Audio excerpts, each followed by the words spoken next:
Hello friends, मी शीतल माझ्या किचनमध्ये तुम्हा सर्वांचं स्वागत करते। रोज रोज भाजी खाऊन कंटाळा आला असेल किंवा आज काय भाजी करू असा प्रश्न पडला असेल तर ही चटणी नक्की बनवून बघा।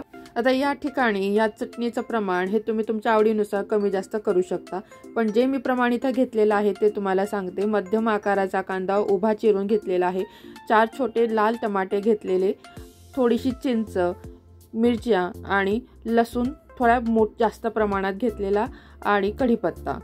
हा ठेचा बनवण्यासाठी मी इथे लोखंडी कढईचा वापर करते आहे। प्रथम सगळ्या मिरच्यांचे तुकडे करून घेणार आहे आणि नंतर याच्यामध्ये तेल टाकून ही कढई मंद गॅसवरती ठेवून देणार आहे। नंतर यामध्येच उभा चिरलेला कांदा घातलेला आहे। मिरच्यांचे तुकडे केल्यामुळे मिरच्या तळताना फुटत नाहीत आणि यामध्ये आता लसूण टाकून आपण पुन्हा एकदा परतून घेणार आहोत। या ठेच्याचं साहित्य आपल्याला अगदी मंद गॅसवरतीच भाजून घ्यायचं आहे। जास्त मोठा गॅस केला तर मिरच्यांचा ठसका उडतो। मिरच्या चांगल्या भाजल्या गेलेल्या आहेत, कांदा ट्रान्सपरंट झालेला आहे आणि लसूण सुद्धा व्यवस्थित भाजला गेलेला आहे। आता यामध्ये आपण चिरून घेतलेले टमाटे टाकून घेणार आहोत आणि सर्व साहित्य एकत्र करायचं आहे। टमाटा टाकल्यानंतर टमाट्याचं जे पाणी असतं त्याच्यामध्ये कांदा आणि मिरची ही व्यवस्थित भाजली जाते आणि आता याच्यामध्ये आपण कढीपत्ता टाकून घेणार आहोत।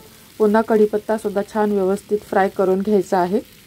यामध्ये चवीनुसार मीठ आणि चिंच टाकून सर्व साहित्य एकत्र करून घ्यायचं आहे। टमाट्याचं स्किन मऊ होईपर्यंत सर्व साहित्य हलवत आपल्याला शिजवून घ्यायचं आहे।